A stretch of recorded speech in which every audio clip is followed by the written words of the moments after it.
আজি আমাক আইতাই ধুনীয়া সাধু ক'ব। ঐ আমাৰ কবিতাটো আকৌ আৰম্ভ কৰিম।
কিন্তু ভাল মানুহ একো নকৰে।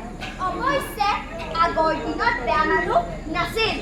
সকলোৱে মৰম চেনেহে ইজনে সিজনক সহায় কৰি মিলি জুলি থাকে।